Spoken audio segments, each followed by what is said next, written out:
So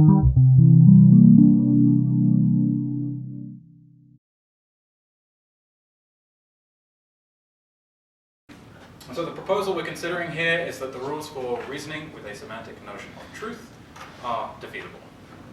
I'm going to begin by briefly motivating the proposal and then develop default logic, which is typically used to model defeasible reasoning, and then we're going to consider how well or how much we can do by modeling the defeasible reasoning with a semantic notion of truth using default logic. Okay.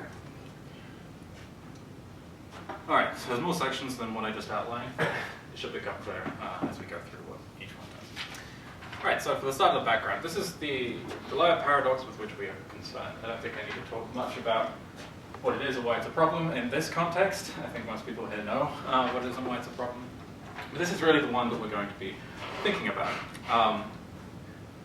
So I will note as well that this I don't think is the only semantic paradox, or the one that the only one that needs treatment.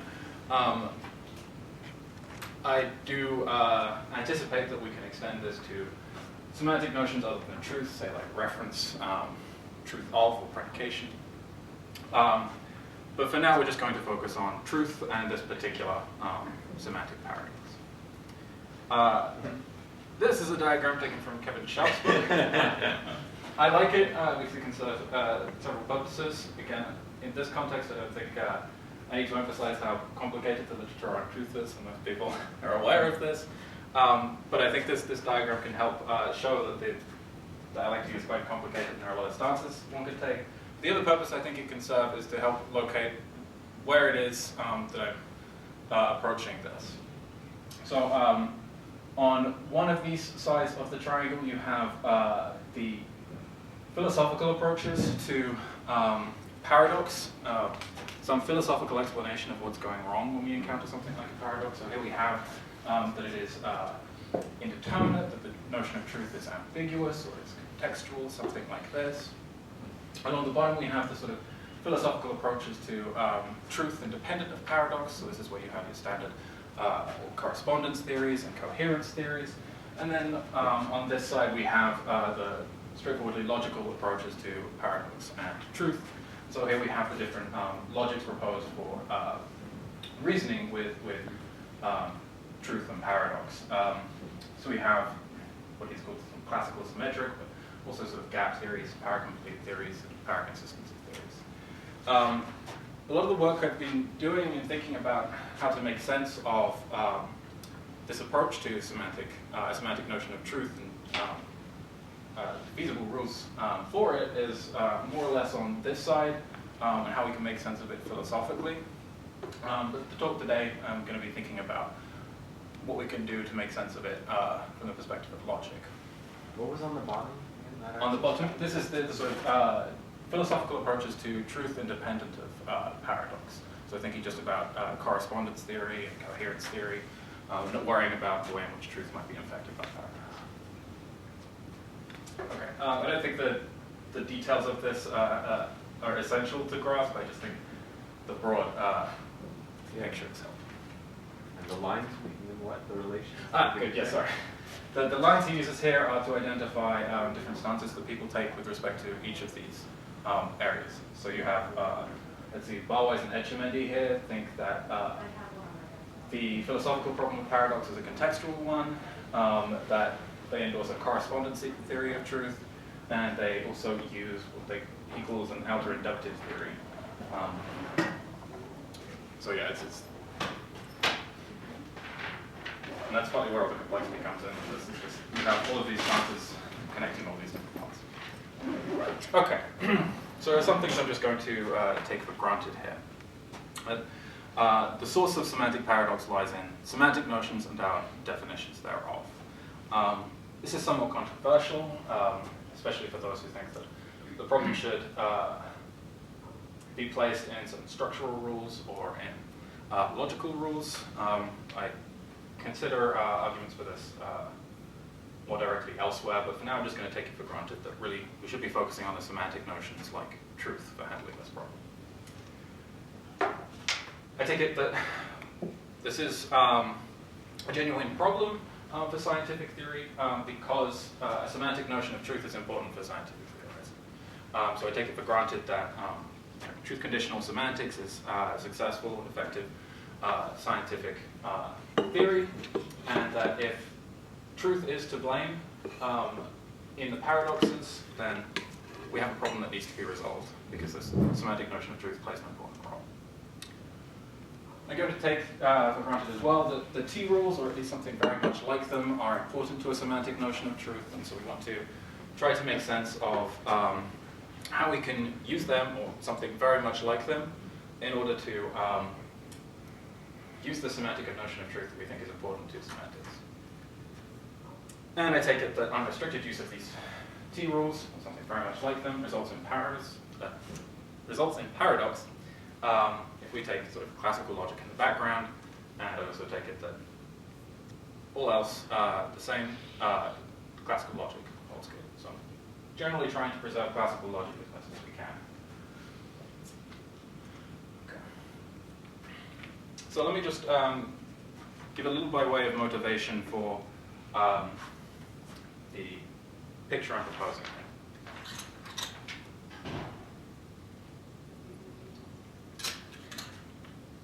And I'll be quite quick here because I want to get to the sort of logic side of things. So I think two core benefits of approaching paradox this way is that it offers a revenge-resistant way of handling paradox, and it also part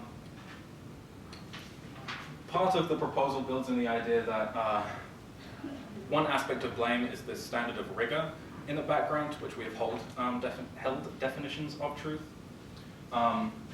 And I want to say that actually, regarding a characterization of truth by defeasible rules of inference is appropriately rigorous for the purposes to which we want to use it.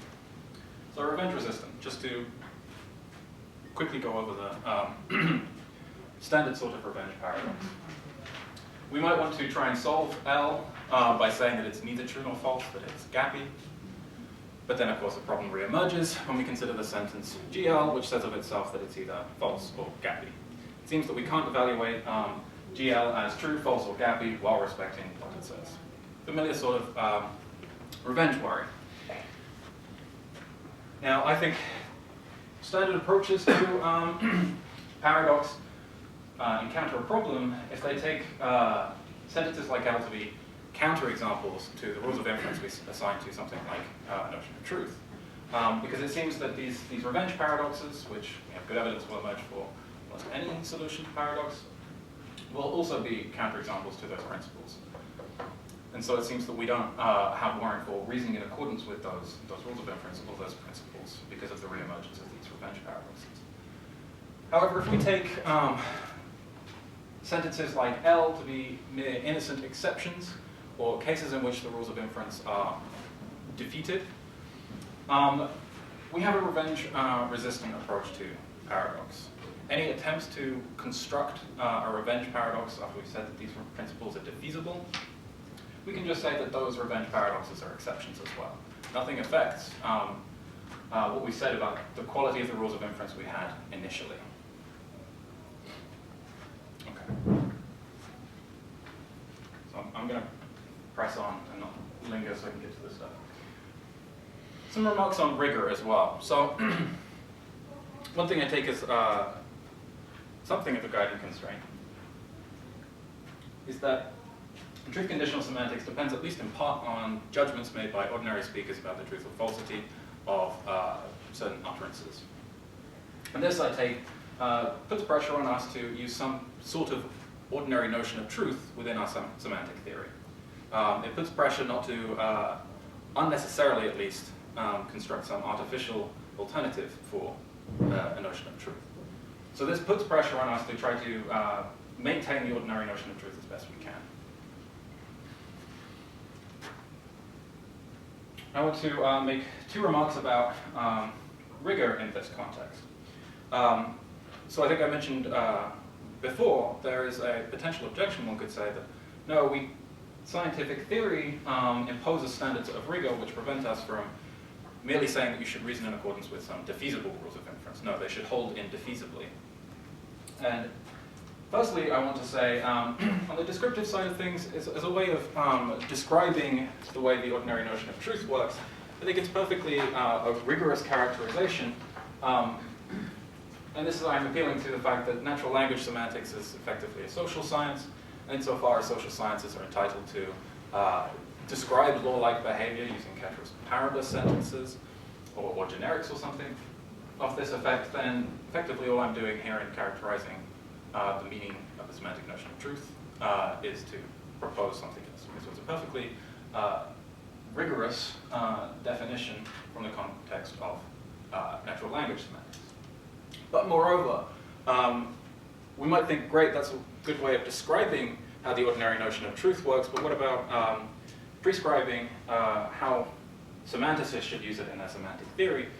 And here I want to say, I'm pointing to a paper by Kevin Davey, who points out that physicists present a notion in their theory using less than rigorous methods. So specifically the Kronecker delta function. In the textbooks introducing this notion, it's typical not to define it with full mathematical rigor. And then we have a simple argument at the offing here, which is just that semanticists need not be as rigorous as physicists, and so if physicists are entitled to present and use notions in this way, so too are semanticists. So I take it that it's a perfectly rigorous way of approaching theory of truth for purposes of natural language semantics. All right, so that's what I wanted to say by way of an initial motivation for this.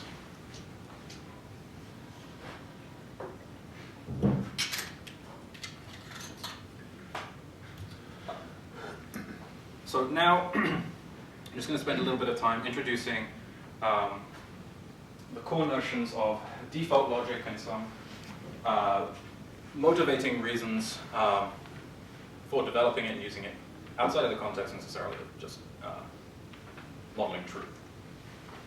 So let's take some examples of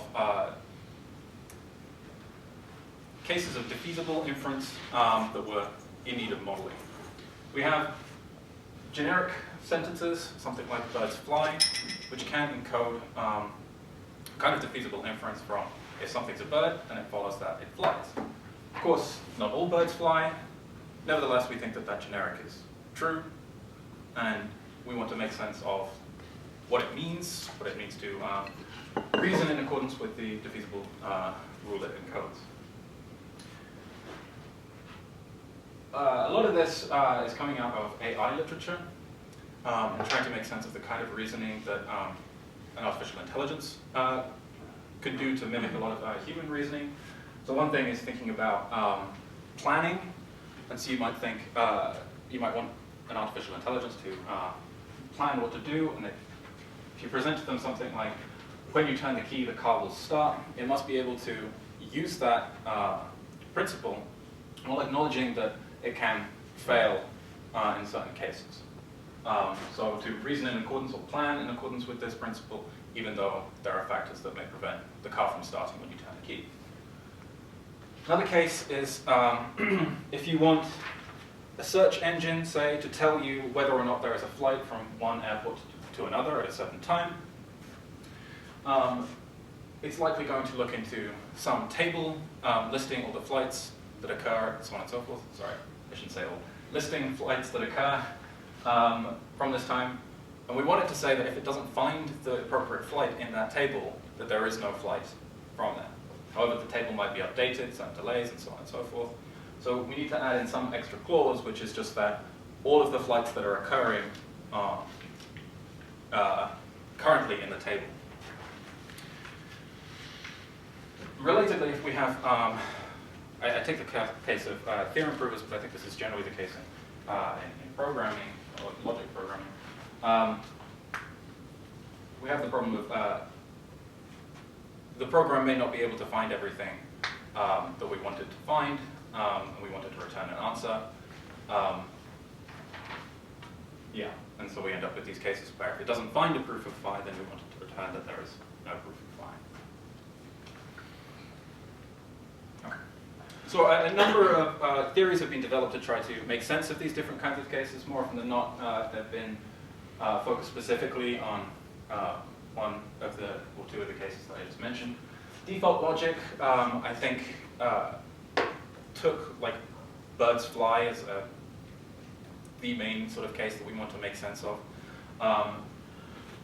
Same thing, I guess, with in inheritance networks. We have that we want to make sense of these kinds of inferences relating different kinds of things and properties thereof, even if they hold feasibly. There are different sorts of preferential models for preferring certain models over others and minimization technique. Auto-epistemic logic, which attempts to make sense of inferences of the following form. If I don't know that I have a sister, then it follows that I don't have a sister. Something like that. And the thought is that only holds defeasibly by reflecting on what it is you know. Yeah, you can conclude that it's false if you don't know it. And some closed world assumptions. So this gets to the issue I mentioned earlier, especially with the aeroplane case. We want to throw in this extra assumption that everything's in the table, so you don't need to search beyond this.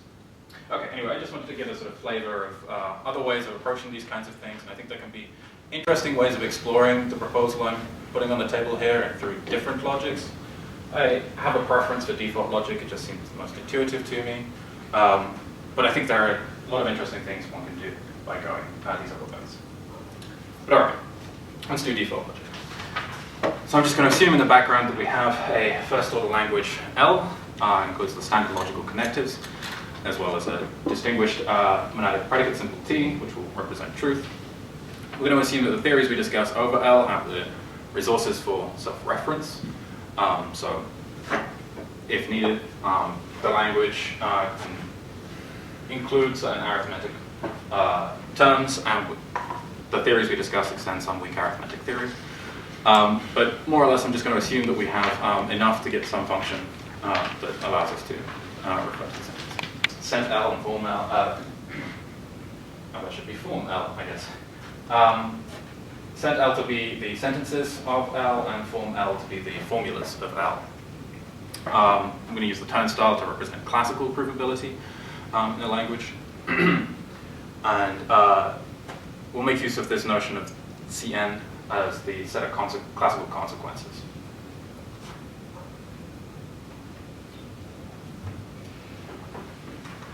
All right.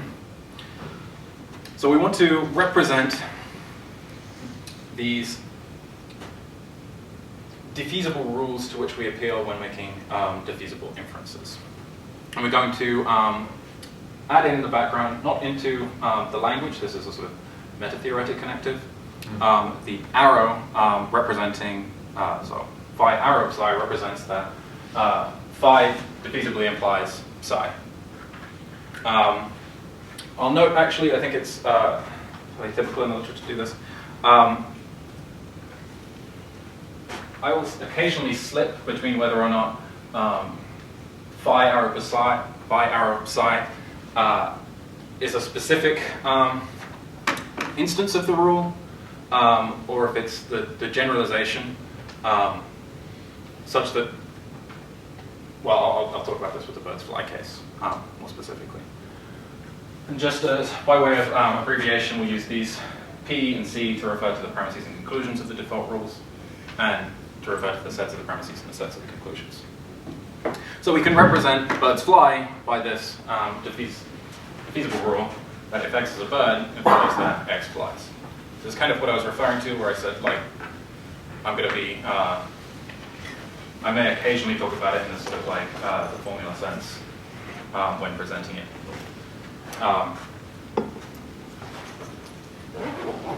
If it helps, think about when I present the rule of this form, that we have every instance is assumed as a default.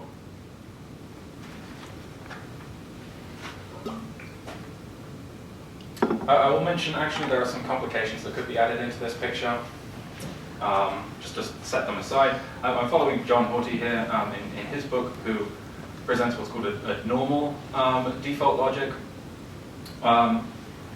You get other default logics that have defaults that depend on other criteria for their application. So that if you know the premise is true and some other thing is consistent with what you know, then you can infer the conclusion. What's normal about these is just that this extra condition is exactly the conclusion of the default.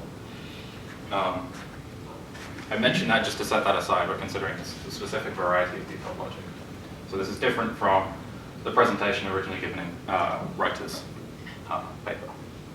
Okay, then fairly straightforwardly, we take as a default theory is structure of this form, where we have a set of sentences, these atomic facts, or not necessarily atomic, these facts in the background, and a set of default rules. We'll define a scenario just to be a subset of the default rules. These are more or less going to be the rules to which we appeal in some information state, how we reached the information we currently have on the basis of the facts in the background. So I relied on the default that Tweety is a bird defeasibly implies Tweety flies in reaching the information state I'm in currently, where I believe that Tweety flies. So these scenarios are kind of in the background. We're going to get a little bit more complicated than that, but that's more or less their function. Okay. We'll then need to talk about which defaults are triggered and which are conflicted in various scenarios given background default theories.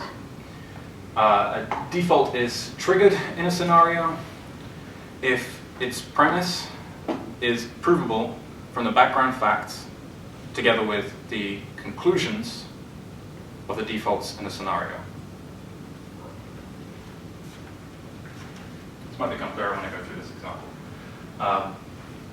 And then conflicted, fairly intuitively, we have that it's conflicted if its conclusion, or the negation of its conclusion, is provable from the background facts together with the conclusions of the defaults in the scenario we're considering currently. So these notions, these triggered and conflicted, are applying to particular scenarios with a default theory in the background. So consider the following default theory. Here we've got B represents birdhood, P represents penguinhood, and F represents flighthood.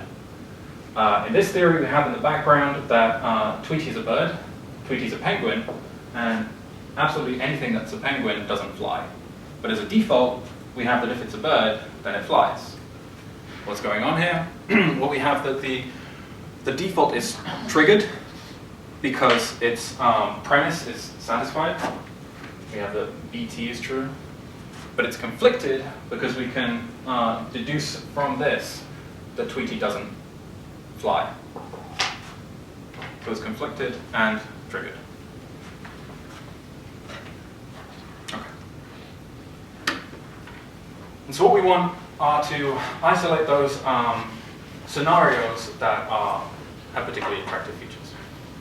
So we say that a scenario is stable just in case all of the defaults that are triggered in that scenario are not conflicted in that scenario. So in effect, there aren't any defaults you would have applied erroneously, reach some contradiction with background facts, nor is there some further default that you could go on to apply and reach a conclusion you hadn't already reached. So here's a simpler scenario. If we have that same default we had last time, and here I'm just going to simplify and talk about the instance of the default applied to Tweety. That if Tweety's a bird, then it flies. Then that individual default is a stable scenario for this situation in which we have that Tweety's a bird, and we have some extra rule that penguins don't fly.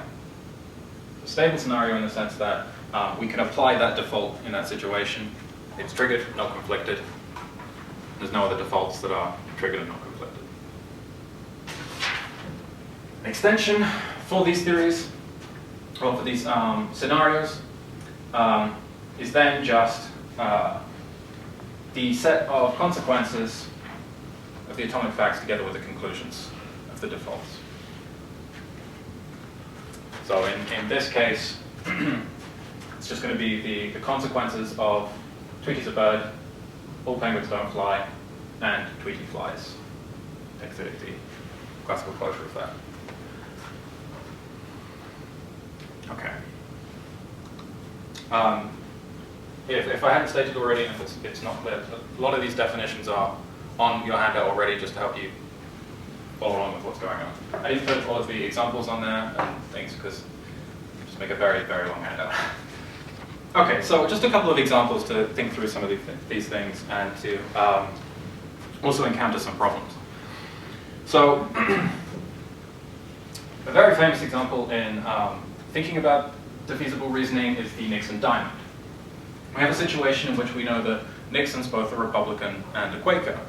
And we have two defeasible rules in the background, that if you're a Republican, then you're not a pacifist. But if you're a Quaker, you are a pacifist.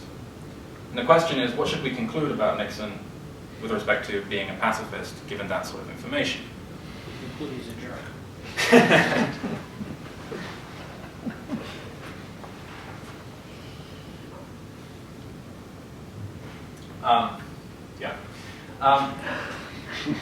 There's lots of different ways of going with this.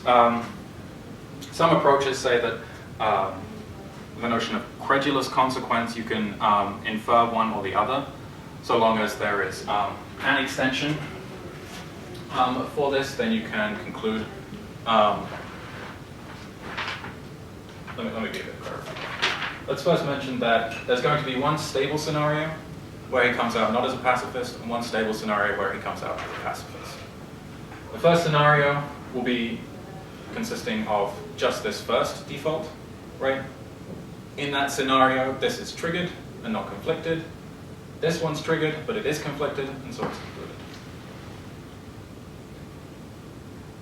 And the other scenario is with this default and not this one. Right. Then we have that we can make sense of what follows from this theory, and this is where I was mentioning credulous consequence. So credulous consequences of this theory are that if a sentence is contained in one extension, it follows from the theory. So the credulous consequence, both of these follow from the theory. We have skeptical consequence, which gets some different versions, but the simplest, I think, is it follows from the theory if it's contained in every extension. So according to skeptical consequence, neither of these follow. And we can fiddle around with the theories to get different results, and there are other problems like this that emerge, but I think the important point here, and this is what has motivated a lot of discussion on skeptical and credulous consequence, is how we sort of determine what is entailed by a default theory by way of these extensions.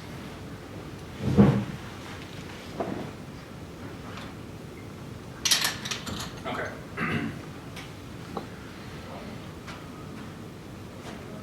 One problem for someone who is inclined to think not necessarily that credulous consequence is the way of making sense of defeasible reasoning for these, but that at least, if you've got an extension of a default theory, that's a permissible way of getting information out of the theory. This case represents a problem for that view. If you consider the theory consisting of no atomic facts and one default which says that A defeasibly implies A, seems like a perfectly legitimate default theory, if a little vacuous. It follows that A defeasibly implying A is a stable scenario, and hence the consequence set consisting of A is a permissible extension, as it were. But it seems absurd to think that if you take this as the background information, that you should be able to infer that A. Not knowing anything and knowing that A defeasibly implies A shouldn't allow you to say, yes, on the basis of that default theory, A. But according to the view that extensions defined in this way are permissible ways of getting information out of the default theory that would get that. There are ways of playing around with this. The one I'm going to be talking about and one that will concern us, because I suppose there are worries that with the T-rules could get us into this situation.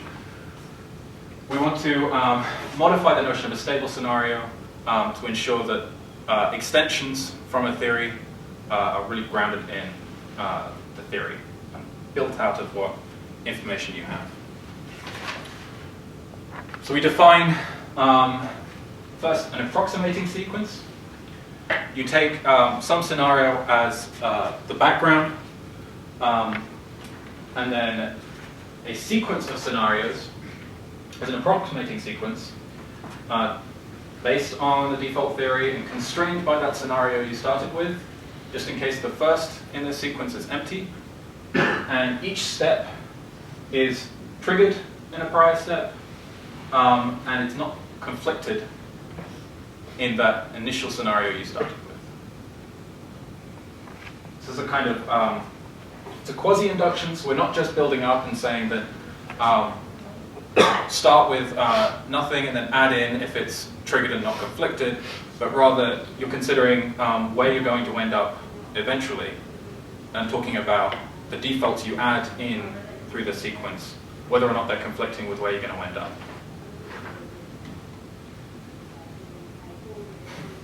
I'll press on. I hope that this gets this is clear enough for the purposes of the talk. We define a proper scenario effectively on the basis of this approximating sequence. The scenario is a proper scenario if it's equal to the union of all elements in some approximating sequence.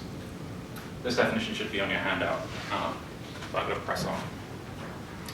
And then we just define a grounded extension, much as we did for the regular extensions with stable scenarios. A grounded extension is just the set of consequences of the atomic facts together with the conclusions of some proper scenario. Okay. All right. Now let's go back to truth. How do we use this machinery to make sense of the defeasible reasoning that goes on with semantic notion of truth? Quick bit of terminology. I said truth rules are something a lot like them. There are a lot of things that can be classed as truth rules. When I talk about a T biconditional, I'm going to be talking about a T biconditional in the base language. So it's using the material equivalence. And just say by T-scheme, where I talk about the set of all, or the class of all T biconditionals for sentences in that language, and the language satisfies convention T if it proves the T-scheme. We have the T-rules as well. In some logics, these will come apart from the T biconditionals. But a distinction I really want to draw is between the T-rules and what I'm calling the T-neck rules, the T-necessitation rules. These are usable in hypothetical contexts, say in some sort of natural deduction. These insist, if you're using something like a sequent calculus, that the left-hand side of the sequent must be empty in order to apply this rule. So the idea is, if you've proven that phi is true from no premises, that's when you're allowed to infer phi. This will be important in a moment. Unless stated otherwise, I'm going to assume that the set of facts we'll be talking about in the background are T-neutral. And by this I just mean that there's no phi in the background facts that contains the T predicate. Yeah, so the most part I'm just going to assume that. Okay, and then it's just fairly straightforward. We define a set of defeasible T-rules, like this. All the instances that phi defeasibly implies T phi, and that T phi defeasibly implies phi. And the set is DT, then we can define the default theory as such. I'm being non-committal about the background set of facts. Again, we're just assuming that it has enough resources for the semantic stuff that we want to do. All right. Well, we can prove pretty straightforwardly that the theory itself has a grounded extension by itself. That's because these default rules function effectively like necessitation rules, like the T-net rules, I should say. They don't function as usable in hypothetical contexts. And so the proof of this goes fairly straightforward. You basically show that you take W as your base theory, you add in the T-net rules, and then you use that to determine which of the defeasible T-rules you can throw into a proper scenario. I'm not going to go into detail about the proof, but effectively it appeals to the T-net rules. Yeah, I suppose I should mention that the T-net rules are consistent with your regular sort of base theories. So it's proven elsewhere, so we're depending on that fact to generate a grounded extension for this default theory. Now this is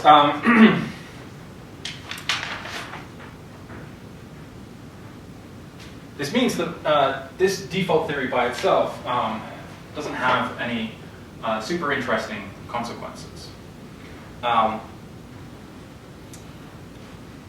So we're going to think about ways of supplementing this to better inform how it is that we reason about truth with defeasible rules of inference.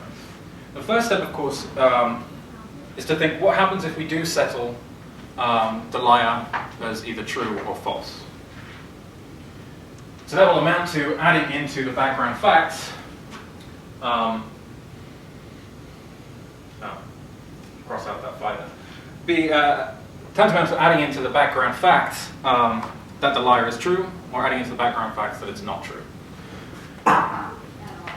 Actually proving that the theory we get, taking all of the default rules for truth and settling whether the liar is true or false, proving that that has a grounded extension has proved to be a lot more difficult than I anticipated. I'm morally certain that the default theory we get, we take what we just had and add in the liar, we get a grounded extension for that. It seems fairly straightforward that the only rule of inference, or the only instance that would be defeated is the one from the liar to the truth of the liar. But it gets complicated actually proving that we can find a proper scenario for that. I think it extends as well if we have other kinds of liar sentences, or even sets of liar sentences, something to the effect that A says of B that it's not true, and B says of A that it's not true. I'm morally certain that we can get a grounded extension for this kind of thing. But the precise proof is still a work in progress. The point I suppose I'm making is that the default theory can be extended in interesting ways. If we settle the liar one way or another, we can still get interesting consequences from the theory and reason in accordance with the truth rules, even though they fail in a particular case of the liar sentence. Okay.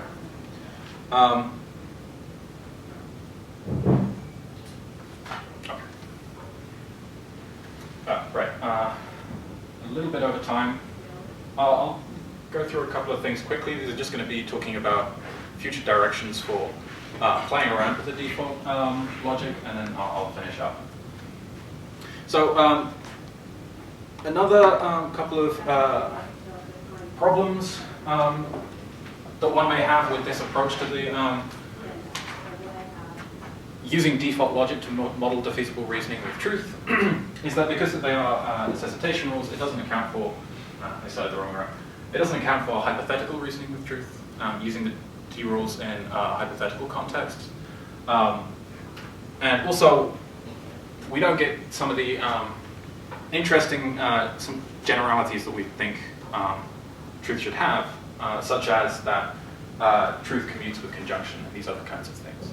So what can we do to the theory to actually get these? Well, for the first step, just going with the generalities, we can throw in these as clauses in the background facts W is no longer T-neutral. But Friedman and Shid have shown that the T-neck rules can be consistently applied with a lot of these. And so we can define a new default theory, which takes all of those truth rules as default and throws in these. I think it's worth exploring what sort of extensions we get for this theory as well. I think we can, this adds some extra complications in, so we don't just have to worry about inferences from the liar to that the liar is true, but also that the liar and the liar to the liar and the liar are true. Because with these in the background, we can get extra contradictions. Without this, though, I don't think we get the contradictions from the liar and the liar to the liar and the liar is true. So that's one direction, just throwing more into the background facts about the generalities of truth. By the way, thinking about hypotheticals. I'm going to have to be very brief here, but what if instead of taking the T-rules as defeasible, we have instead that the T biconditionals are defeasible? So with respect to the use of the T-rules in the hypothetical context, such that we can get from the theory, say, that T phi implies psi, if we have that phi implies psi. And this could be motivated as well by philosophical considerations, such as minimalism, where it's just that certain instances of the T schema fail, or are not true. I don't think I'll have time to go through the details of this, but an initial problem that we get here is just that there are way too many extensions for this. In fact, I guess I'll skip to the sort of punchline.